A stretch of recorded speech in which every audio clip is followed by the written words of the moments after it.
Аријанит, сведоци бевме вчера на една ужасна трагедија во која што загинаа мајка со своите 4 малолетни деца.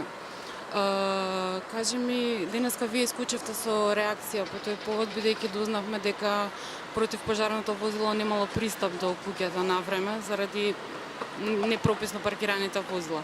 Која е вашата реакција? Па да, точно е, значи голема трагедија се случи вчера во Тетово. 4 деца и нивната мајка значи загина во пожар кој се случи рано изутринава. И по тој повод ние реагиравме кон општината, локалната општина, значи тука у Тетово, поради овој хаос во сообраќајот што го гледаме и позадина сега.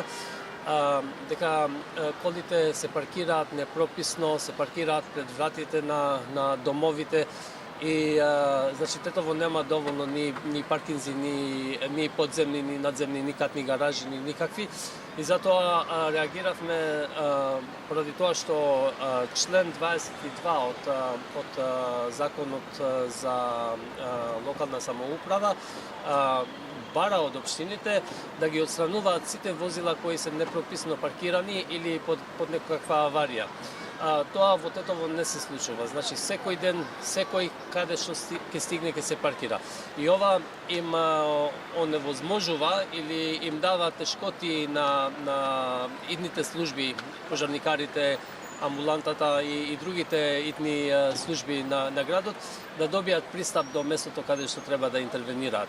И затоа мислиме дека некој треба да сноси одговорност и да добие и казна и затвор за тоа што значи овој град е под ваков хаотична состојба. Затоа ние реагиравме денес. Утринава вашата градоначалничка имаше пресконференција по повод тоа што се случи вчера, вети и некаква помош.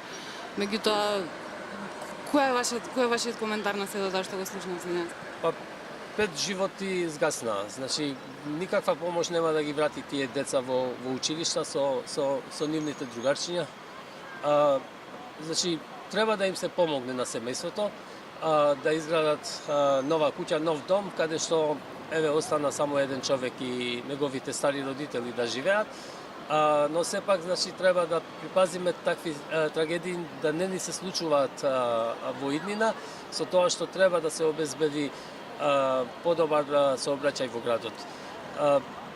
Тоа е, мислам дека најважното сега за сега.